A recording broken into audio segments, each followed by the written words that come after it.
हाई return का लालच और अकाउंट खाली। इंस्टाग्राम टेलीग्राम से इन्वेस्टमेंट स्कैम। नागपुर पुलिस की बड़ी कार्रवाई। नागपुर में इन्वेस्टमेंट के नाम पर साइबर फ्रॉड का एक बड़ा मामला सामने आया है। पुलिस को कई लोगों ने शिकायत दी थी कि सोशल मीडिया के जरिए उन्हें निवेश के नाम पर ठगा गया। पुलिस के मुताबिक आरोपी खुद को एक इन्वेस्टमेंट कंपनी से जुड़ा बताते थे और लोगों को ज्यादा रिटर्न देने का लालच देते थे। आरोपी इंस्टाग्राम और टेलीग्राम के जरिए लोगों से संपर्क करते थे। शुरुआत में कम पैसे निवेश कराकर उन्हें मुनाफा दिया जाता था ताकि उनका भरोसा जीत सके। इसके बाद जब लोग बड़ी रकम निवेश कर देते थे तो आरोपी अचानक संपर्क बंद कर देते और गायब हो जाते थे। जांच के दौरान पुलिस ने शहर में कई जगह छापेमारी कर मोबाइल फोन्स, लैपटॉप्स और कई महत्वपूर्ण दस्तावेज जब्त किए हैं। इनकी जांच से पैसों के लेन देन और पूरे नेटवर्क का पता लगाने की कोशिश की जा रही है। पुलिस ने लोगों से अपील की है कि ज्यादा रिटर्न के लालच में किसी भी ऑनलाइन इन्वेस्टमेंट ऑफर पर तुरंत भरोसा न करे। फिलहाल इस मामले में क्या है आपकी राय, हमें कमेंट करके जरूर बताएं।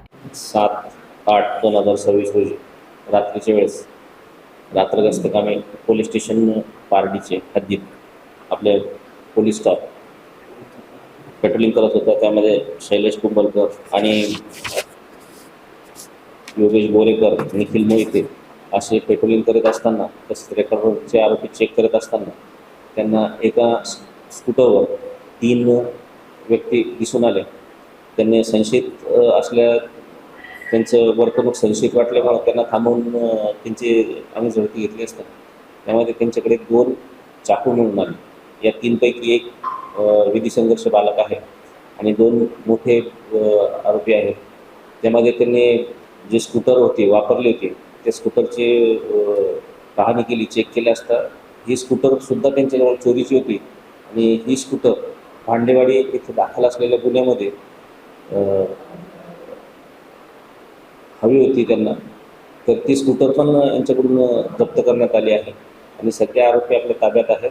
आरोपीचे कायदेशीर कारवाई सुरू आहे आणि सदरचे स्कूटर बाबतीत पोलीस स्टेशन भांडेवाडीला कळवण्यात आले आहे। कुठला मुद्देमाल होता आणि काय सांगणार? सदरचा मुद्देमाल हा जवळपास 70,000 रुपयाचा आहे। स्कूटरची किंमत आहे त्यामध्ये आणि चाकू आहेत 2। या गुन्हेगाराबद्दलचे काही आरोप आहेत? या आरोपींवर आता आपण त्यांचे रेकॉर्ड आपल्या पोलीस स्टेशनला आणि शेजारच्या पोलीस स्टेशनला चेक करत आहोत आणि त्यांच्यावर जर पहिलेही गुन्हे असतील तर त्यांच्यावर योग्य ती कायदेशीर कारवाई करत आहोत। संपूर्ण कारवाई कोणत्या वरिष्ठ अधिकाऱ्याने आपल्या मार्गदर्शनास केली? संपूर्ण कारवाई कोणत्या वरिष्ठ अधिकारी आणि आपल्या मार्गदर्शनात टीमने केली? आपले ACP साहेब आहेत, DCP साहेब आहेत आणि CP साहेबांपर्यंत सर्वांना माहिती आहे।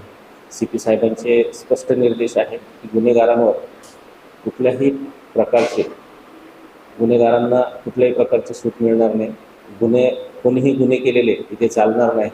कोणतेही सराईत गुन्हेगार यांच्यावर कडक कायदेशीर कारवाई करण्यात येईल।